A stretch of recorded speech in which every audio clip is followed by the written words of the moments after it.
tarde. Eu me chamo Ayrton Roberto Pastore, sou um dos coordenadores da Imagem da Mulher, e aqui os outros coordenadores, Dr. Leandro Carlos Matos, doutora Luciana Pardini Chamier e a doutora Patrícia Panducarda, que juntamente com o Dr. Jacó Senzenfeld, fazemos parte do núcleo científico da Imagem da Mulher da Sociedade Paulista de Radiologia. É com muita honra e satisfação que nós vamos dar início a essa sessão que vai abordar a endometriose, tema da atualidade, super importante, qual é o panorama atual, as perspectivas e a visão do radiologista. Os 3 debatedores, eu vou apresentá-los agora a sua titulação. O Dr. Leandro Carlos Matos é coordenador do Núcleo de Imagem em Pelve Feminina do Laboratório Alta e radiologista do Hospital Israelita Albert Einstein. A doutora Luciana Pardini Chamier é médica radiologista, especialista em imagem da pelve feminina, doutora em radiologia pelo Instituto de Radiologia da Faculdade de Medicina da USP, membro em endometriose da Society of Abdominal Radiology, médica diretora da Chamier Imagem da Mulher, radiologista do Grupo de Abdômen do Fleury Medicina e Saúde.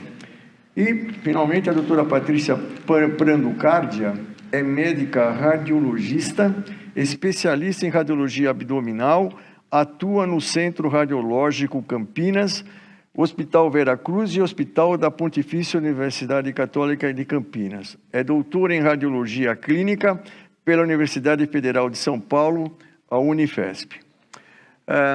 Todos os debatedores aqui presentes são radiologistas, mas são radiologistas especialistas em exame voltado para endometriose, tanto na parte da ressonância magnética, quanto na parte de ultrassonografia. Uma coisa rara, porque normalmente eles vão falar de uma experiência muito mais ampla do que a grande maioria dos radiologistas. Eu, aqui, vou dar início a esse debate, convidando primeiro a doutora Luciana para me responder uma pergunta muito importante também agora. Qual é o panorama atual da endometriose? Aumentou a prevalência ou estamos diagnosticando o que não víamos antes? Doutora Luciana. Bom, a endometriose descrita realmente há muitos anos atrás, mas sem dúvida nenhuma nós estamos fazendo muito mais diagnóstico da endometriose atualmente do que se fazia no passado. Então, em termos gerais, o diagnóstico por imagem da endometriose, ele iniciou na transição entre o final dos anos 90 e os anos de 2000, 2001, quando nós começamos a fazer os protocolos de exames dedicados específicos para endometriose. Então, nós já temos aí uma experiência acumulada no diagnóstico por imagem, que tem permitido hoje, de forma não invasiva, o mapeamento, não só a detecção, mas o mapeamento da doença. Então, o que acontecia no passado, como nós não tínhamos métodos de imagem disponíveis, a endometriose era diagnosticada apenas com uma cirurgia, que é a cirurgia laparoscópica. Hoje em dia, já se sabe que a cirurgia laparoscópica ela está reservada muito mais para o tratamento e não mais para o diagnóstico da doença. Porém, isso não é universal, né? Ainda existem vários países onde não há disponibilidade de diagnóstico por imagem especializada e ainda se faz diagnóstico através da videolaparoscopia.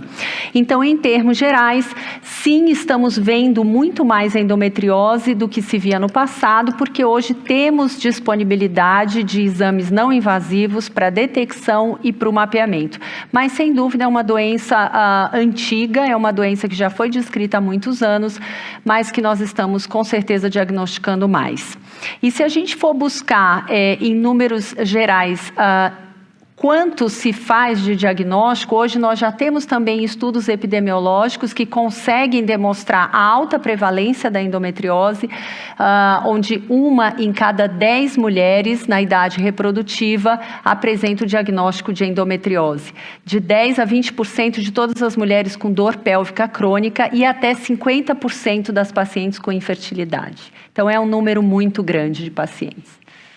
Muito obrigado, doutora Luciana. Eu queria convidar os debatedores, doutor Leandro, doutora Patrícia, também colocarem sua posição, muito bem colocada pela doutora Luciana. Primeiro você, Patrícia. Eu acho que, sem dúvida, houve um aprendizado com base na literatura e com base no que a gente vive nos últimos anos. Então, a gente passou a diagnosticar porque a gente passou a saber reconhecer o que deveríamos procurar. Então, a doença sempre esteve lá. Lógico que os métodos de imagem evoluíram, temos sequências na ressonância magnética com capacidade de identificação de focos de endometriose com uma maior sensibilidade, vamos assim dizer, e junto com isso aprendemos, né? Então, acredito que a gente, com embasamento teórico, com avanço tecnológico e com muita dedicação, acredito que a gente aprendeu a fazer esse diagnóstico dessa doença que já estava aí, né? E eu acho que, além do que foi comentado, não tenho nem o que acrescentar sobre o que elas falaram. De fato, a prevalência também ela aumentou, porque as pacientes hoje manifestam mais os sintomas de endometriose por um motivo muito simples. As pacientes hoje, elas têm filhos mais tarde, elas têm poucos filhos, então elas ficam muito tempo expostas ao hormônio. Antigamente, pacientes começavam a ter filhos muito cedo, tinham muitos filhos, então elas tinham relativamente menos tempo para o estrógeno ajudar a endometriose a crescer ou a dar sintoma. Então, eu diria que as suas duas colocações são verdadeiras. Primeiro, como elas comentaram, o número de diagnóstico aumentou, mas também a prevalência dela aumentou. Muito interessante essa posição do grupo. Eu acho que vocês talvez seja até um estímulo, né? Tantos países hoje, filho único, talvez as mulheres possam repensar nesse aspecto. Eu acredito também, doutora Ayrton, que não só nós aprendemos o que é endometriose a diagnosticar, os nossos colegas ginecologistas também, mas a paciente passa a ter muito mais informação. Então, ela se questiona e questiona o colega que a está atendendo. Mas, doutor, isso não pode ser endometriose? Então, isso vem um conhecimento até delas, que provoca ela questionar por que ela não está fazendo um exame para endometriose. Então, claro que isso não se encaixa a todo o grupo de mulheres, que muitas, infelizmente, não têm essa possibilidade desse conhecimento, mas nos grandes centros a gente sabe que não foram só elas e não só nós, os colegas ginecologistas, né? É um todo. Então, aprendemos a ler, aprendemos e somos questionados o tempo inteiro. Não é endometriose? Olha, vocês já perceberam que esse debate vai criar um leque realmente de questionamentos, vai ajudar com certeza muitas mulheres e muitos profissionais. E eu, na sequência, vou convidar a própria doutora Patrícia para dar o seu parecer a respeito dessa pergunta. Qual foi a curva de aprendizado para a endometriose, tanto no ultrassom e ressonância, a sua curva de aprendizado? Você daria alguma dica para aqueles que estão fazendo, começando? Sim, acredito que eu vou falar da ressonância magnética, depois meus colegas falam do ultrassom, complementam nos comentários sobre a ressonância. A gente brinca que a endometriose é algo que você não vê, primeiro. Você não sabe onde é um ligamento útero-sacro, isso não faz parte da nossa rotina anatômica antes de você ser um radiologista dedicado ao estudo da imagem da mulher. quando você aprende aonde você tem que olhar, você aprende a manifestação da doença e você passa a ter um olhar dedicado àquele compartimento, àquela estrutura, então você passa da total ignorância a uma supervalorização dos achados. Para mim foi assim, e a gente lida bastante com residente, a gente vê alguma semelhança nisso. Então, assim, você não vê, você acha que não existe, daí você acha que todo mundo tem endometriose, e daí você aprende com a troca de informação com quem te solicitou o exame, com o cirurgião, a fazer um balizamento do que você está vendo com a realidade que eles veem, seja no campo cirúrgico, seja com a correlação clínica, porque radiologista não anda sozinho. Então, se a gente não tiver um feedback do que o que a gente está dizendo é real ou não, todo mundo acerta. Então, eu acredito que essa curva de aprendizado passa de um desconhecimento a uma supervalorização, até você também trocar informações com seus colegas. Já liguei muito para Leandro, já liguei muito para Luciana. O que você acha disso? É uma troca. E esse conhecimento é a base de muita dedicação, né? Sim. Muito obrigado, Patrícia. Gostaria da opinião da Luciana. A curva de aprendizado, de uma forma em geral, para a endometriose, ela é longa, né? E conforme a Patrícia falou, ela demanda um esforço do profissional. Então, eu acho que, em parte, porque não se ensina, na maioria das formações radiológicas, não se ensina a procurar endometriose, pelo menos não fazia parte dos algoritmos de investigação de uma ultrassonografia transvaginal de rotina, e até um tempo atrás, na própria ressonância magnética, isso acho que é um ponto importante, a formação básica do radiologista. Depois, a partir do momento que a pessoa quer se dedicar a estudar endometriose, ela precisa se apropriar não só do conhecimento anatômico, da terminologia adequada, e aí depois vem a parte da confirmação daquilo que você supõe ser endometriose. Então, a minha experiência no meu caso, eu acho que o que me ajudou muito, sem dúvida, foi estar sempre próximo aos cirurgiões, né? Procurar correlacionar o que eu estou vendo na imagem com o achado intraoperatório, com o anatomopatológico também, porque quem trabalha no universo da endometriose sabe que nem sempre o patologista vai te dar aquela resposta ou até o próprio cirurgião. Então, esse resultado de confirmação e correlação, ele tem impacto em todos os níveis, desde da parte clínica, da imagem, o cirurgião no intraoperatório e o patologista depois. Então, todo mundo tem que falar a mesma linguagem e você precisa ir ativamente atrás disso. Então, o que me ajudou muito, sem dúvida, foi estar sempre trabalhando muito próxima dos clínicos e dos médicos de reprodução humana e depois dos cirurgiões, que eram as pessoas que me dariam a resposta daquilo que eu tinha visto no exame. Eu acho que isso abrevia bastante a curva de aprendizado, aprimora a curva de aprendizado e, com certeza, hoje, depois dos anos e anos que a gente tem aqui de experiência, a gente já está podendo passar para essa geração mais jovem de radiologistas dicas que a gente teve que correr atrás desde o basal lá atrás. Então, o que para nós foi uma curva de aprendizado muito mais longa, com certeza hoje a gente está conseguindo contribuir para os novos radiologistas a abreviar um pouco essa curva de aprendizado. Para não ser repetitivo, é fundamental isso que elas comentaram, a interação e o retorno cirúrgico.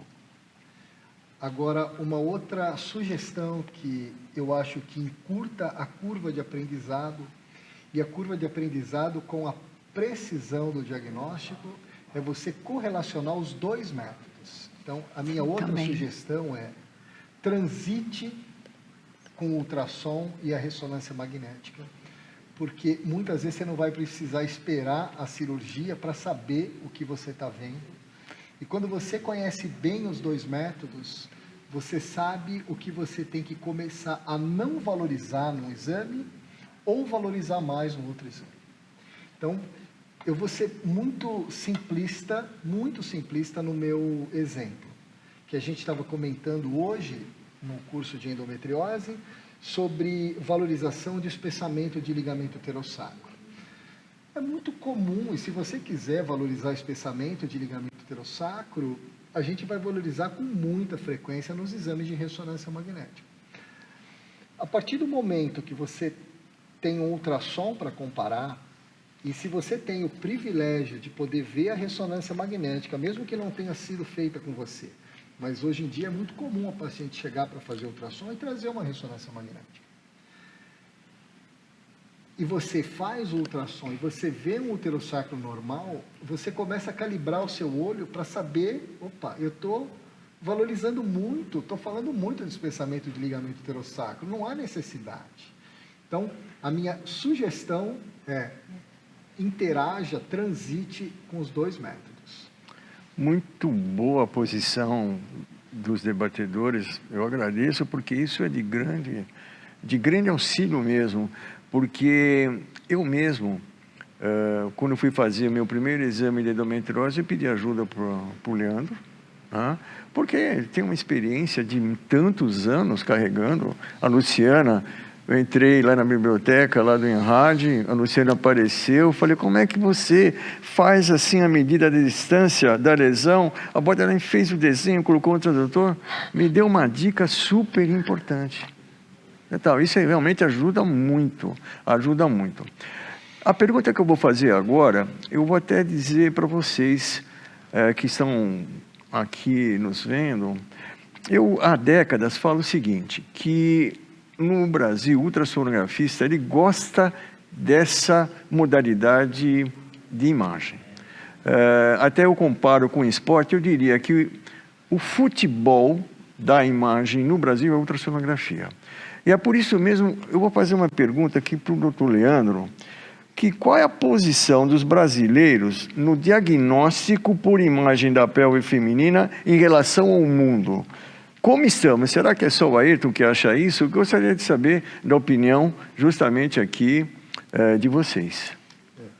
O Brasil tem um pioneirismo no diagnóstico por imagem da endometriose junto com a França. Então, até início do século XXI, digamos assim, se falava apenas no diagnóstico por imagem, tanto ultrassom quanto ressonância magnética, de endometriomas ovarianos.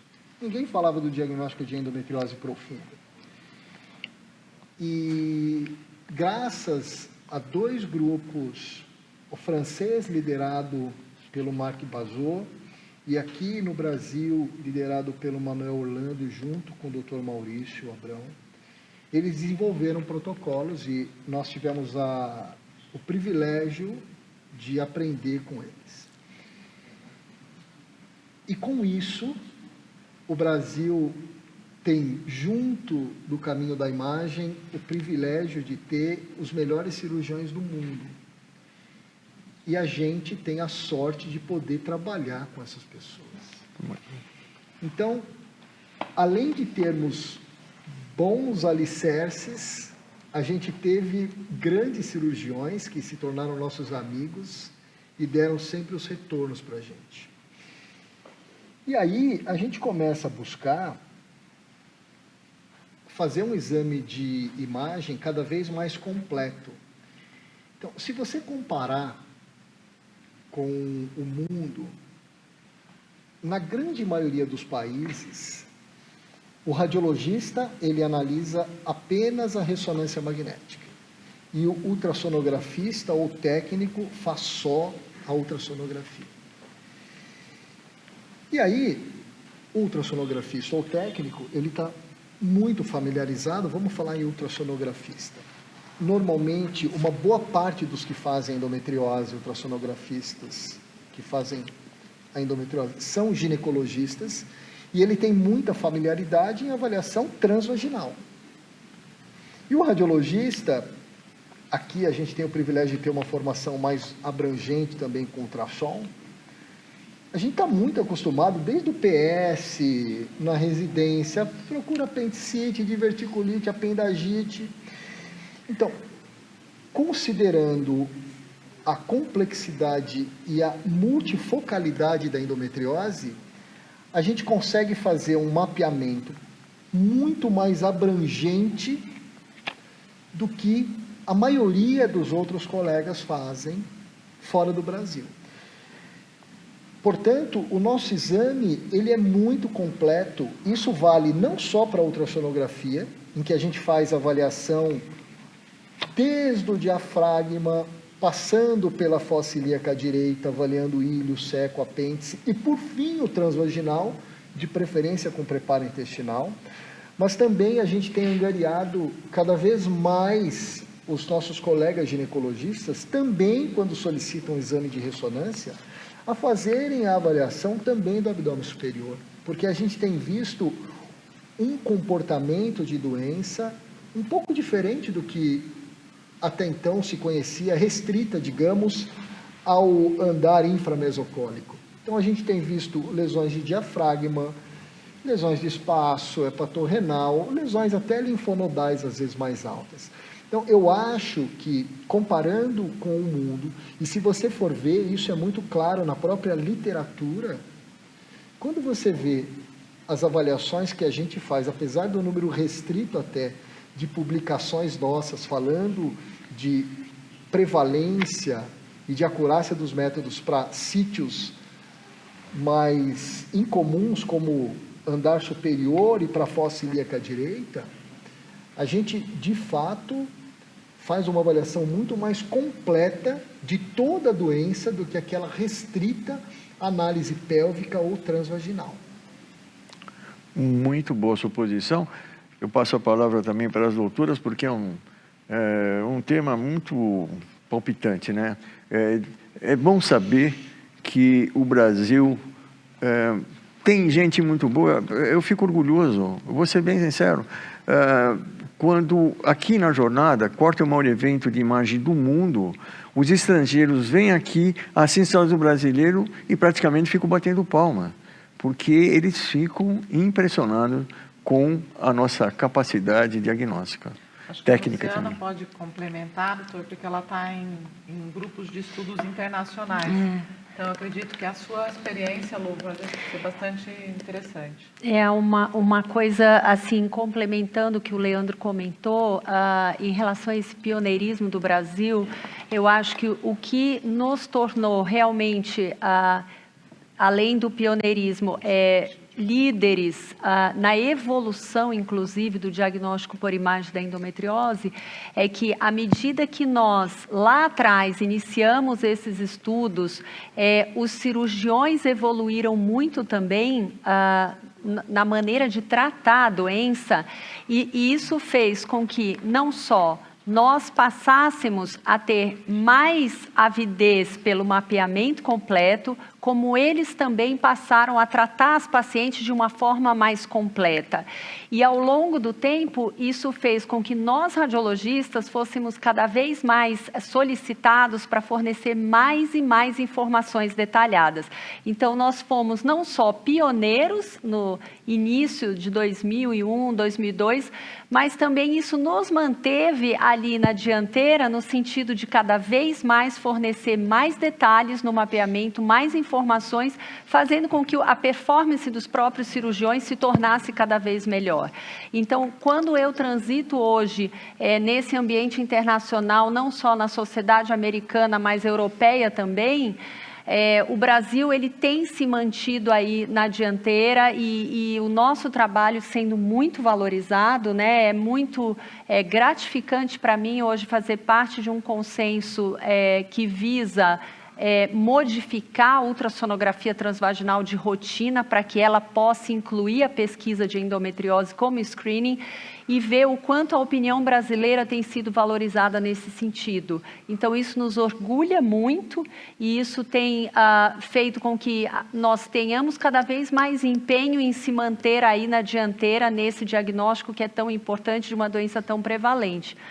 Então, conforme o Leandro colocou, eu acho que a França e o Brasil foram realmente os centros que começaram esse movimento. Acho que hoje a Itália também está atingindo uma qualidade diagnóstica boa, mas ainda existem muitas diferenças. Nós valorizamos muito o preparo intestinal, tem vários centros que não preconizam o uso do preparo e a gente que faz o preparo sabe que a gente consegue ver muito melhor quando a gente tem um preparo intestinal.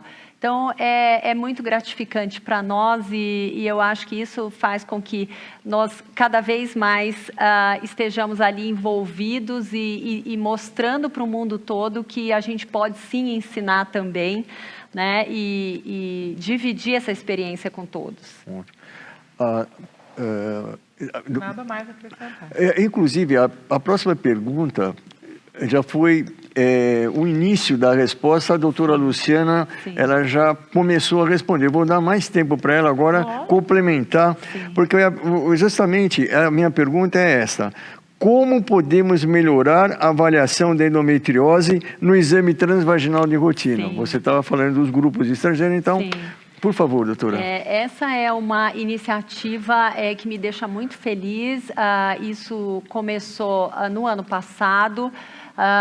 Então, basicamente, o que acontece? A endometriose é uma doença que tem um comportamento multifocal, porém repetitivo e, de certa forma, previsível. A localização mais frequente da doença é na região retrocervical, ou seja, atrás do colo do útero. Então, se a doença ela é tão repetitiva, ela é tão previsível e eu tenho um local cuja frequência é maior até do que 80% de comprometimento, por que não focar num exame de screening nessa região? Ainda que os profissionais envolvidos não sejam especializados no diagnóstico da endometriose, eles podem fazer um exame de rastreamento para que aí sim, depois essa paciente faça um exame dedicado. Então, o que nós estamos fazendo é um consenso de imagem que já tem a duração de praticamente 1 ano, que envolve a Sociedade Americana de Radiologia Abdominal, a Sociedade de Ultrassonografia, de Radiologistas em Ultrassonografia Americana, a Sociedade Americana de Reprodução Humana, a Sociedade Americana de Cirurgiões em Fertilidade, a Sociedade de Sonographers americanos, porque a gente sabe que nos Estados Unidos existe uma atuação diferente da prática ultrassonográfica, então eu preciso envolver os sonographers, que são os profissionais que captam as imagens, e nós temos também aí profissionais da área de reprodução humana europeia que também entraram no consenso. Isso tudo para quê? Para que todo esse grupo entenda a importância de se introduzir no ultrassom transvaginal de rotina uma manobra para identificar a endometriose na região retrocervical. Isso vai fazer com que todos os profissionais envolvidos na prática desse exame avaliem a região retrocervical num exame de rotina e possam detectar, por exemplo, uma endometriose nessa região. A partir dessa identificação, essa paciente, então, pode ser encaminhada para um exame dedicado, seja por ultrassom, seja por ressonância, focado para o mapeamento global da doença. Então, a gente acredita que introduzindo essa manobra no exame de rotina, que não demora mais do que 5 minutos, nós conseguiremos abreviar esse atraso no diagnóstico e fazer com que essa paciente se beneficie de um diagnóstico mais precoce e um tratamento mais adequado. Para vocês terem uma ideia, se você faz uma varredura da região retrocervical, isso demora menos do que 10 segundos para se identificar uma endometriose na região retrocervical. Na minha apresentação aqui na Jornada Paulista, eu mostrei um cine clip de um ultrassom transvaginal, onde eu identifiquei uma endometriose retrocervical em 7 segundos. Então, imaginem o impacto que essa manobra pode ter num atraso diagnóstico que é entre 7 e 12 anos, para que a paciente tenha o diagnóstico da doença. Doutora Luciana, eu parabenizo você, representando os brasileiros, nesse consenso envolve várias entidades internacionais americanas, é importante, e isso mostra realmente o nosso potencial, né? A importância dos brasileiros no campo da endometriose. Eu fico realmente, já falei aqui, citei, eu sou felizardo de poder aprender com vocês a cada evento no dia a dia. Eu gostaria que vocês também dessem opinião, complementassem de acordo com a visão de vocês. Acredito que em relação a essa detecção nos exames de rotina, existem questões um pouco maiores que nós vamos ter que pensar como sistema de saúde, né? Quanto os nossos colegas que trabalham com isso de forma a ter uma remuneração por plano de saúde, né? Que conseguem fazer um exame dedicado, poucos. Essa manobra que a Luciana está falando, ela é possível no exame que todos nós fazemos. Então, eu acho que o impacto está aí. Né? É a fazer com que isso não tenha uma justificativa financeira. 7 segundos, 8 segundos num exame não vai fazer diferença na nossa vida e vai fazer muita diferença na vida dessas mulheres. Então, quando a gente pensa em visão global, a gente sempre tem que pensar que estamos falando num exame que nem sempre é disponível para todos, que engloba questões que não cabem aqui de financeiras relacionadas a como as operadoras pagam os radiologistas, não caberia, seria uma outra conversa essa, mas agregar uma manobra simples num exame do dia a dia, isso não tem justificativa para não ser feito. Eu enxergo assim, um pioneirismo isso que está sendo feito. Leandro, essa manobra, posso chamar de cinto de segurança? Quanto tempo você demora para colocar o cinto de segurança? Eu acho que no ultrassom vaginal, coloca o cinto de segurança. Faz a manobra. Inclusive, essa questão que a Patrícia levantou foi uma questão bastante debatida no consenso, porque a preocupação em primeiro lugar, eu estou criando um passo a mais num exame que já tem um algoritmo desenvolvido há muitos anos. Esse passo a mais, ele tem que ser factível e ele tem que ser reprodutível e ele tem ainda que estar dentro das políticas de reembolso de pagamento dos exames de rotina. Então, aqui o objetivo era criar uma manobra que não demorasse mais do que 5 minutos, que pudesse ser aprendida e reproduzida, né, por todos os profissionais envolvidos nesse exame e que pudesse trazer esse diagnóstico de uma forma mais rápida. E nós percebemos isso, que quando você avalia especificamente a região retrocervical, você não precisa do preparo intestinal. O que você precisa é ensinar anatomia, ensinar como realizar a manobra e como a doença se apresenta. E aí você tem um diagnóstico mais rápido e pelo menos levantando a suspeita. Seria um método de screening, já que nós não temos exames laboratoriais adequados para screening de endometriose. Eu prometo para vocês que nós voltaremos o ano que vem, talvez com uma visão também, porque muita gente me pergunta nos eventos, porque eu formo residente, né, eu trabalho com residente o tempo todo, então eu me preocupo em que eles fiquem realmente muito bem treinados, né? Aprendendo as modalidades, e muitos falam, mas tempo é dinheiro, você vai fazer isso. Eu sempre, uma questão não só filosófica, mas uma questão profissional, eu falo, se você quer ser o número 1, você não vai ficar preocupado com o plano de saúde, você vai preocupado com a tua performance. Mas isso, a realidade é outra, porque hoje os serviços dependem de remuneração. É uma coisa assim que a gente, com certeza, vai voltar a debater. Eu vou pedir permissão para a Patrícia, já que o Leandro, ele declinou ainda no debate, para você me responder essa pergunta. O que é indispensável e o que é desnecessário nos protocolos, tanto de ultrassonografia e ressonância magnética, para a pesquisa da endometriose? Eu declinei porque elas já falaram tanto que não sobrou nada para eu falar. Elas você é muito gentil. Agora você brilha. Não. Como a Lu comentou, não há um consenso sobre a realização do preparo intestinal, nem pelo ultrassom, nem pela ressonância magnética. E, de fato, com a experiência, a gente consegue detectar a grande maioria das lesões de endometriose sem preparo intestinal, seja pelo ultrassom, seja pela ressonância magnética. O problema é que, de fato,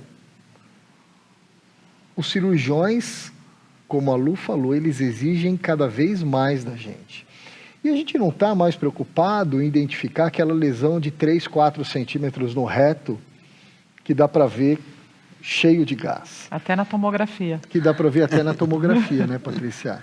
Então a gente está preocupado em identificar lesões menores e lesões que às vezes fazem a diferença também no tratamento. Então a gente quer identificar aquela lesão de 1 centímetro no sigmoide, a gente quer identificar aquela lesão no ilho, lesão no apêndice, que são lesões que às vezes mudam a conversa prévia da cirurgia, mudam até o material que o cirurgião vai solicitar e mudam às vezes a necessidade do cirurgião ou do ginecologista levar para cirurgia um coloproctologista. Então, para a gente fazer uma avaliação adequada, é imprescindível, de acordo com o seu nível de exigência, de acordo com o nível de exigência do seu cirurgião, que você faça um preparo intestinal.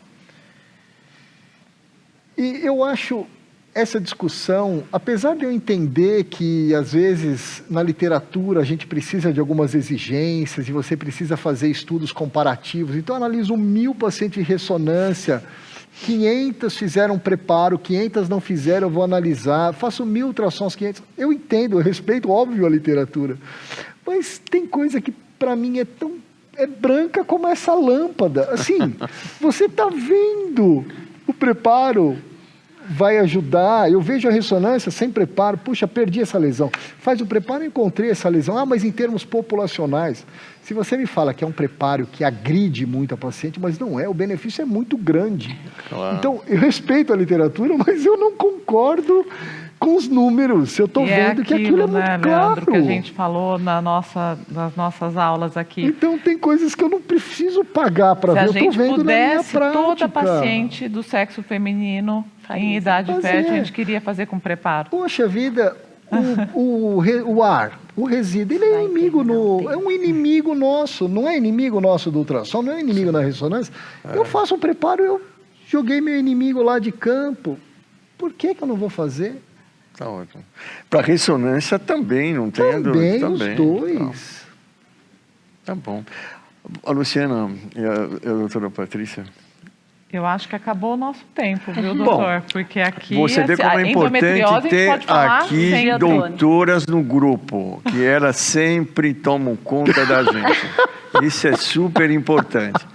Bom, gente, eu tinha mais algumas perguntas, mas nós prometemos para vocês que voltaremos no ano que vem. Eu quero agradecer. Aqui são 4 coordenadores. Eu quero salientar a importância do nosso coordenador mor, Dr. Jacob Senzenfeld, que não se encontra aqui, mas em nome dele, em meu nome, em nome dos outros 3 coordenadores, nós temos a agradecer muito à Sociedade Paulista de Radiologia a oportunidade e a confiança de nós estarmos à frente da grade da imagem da mulher. Eu espero revê-los no próximo ano e o nosso muito obrigado. Obrigada. Obrigada. Prazer. Obrigada.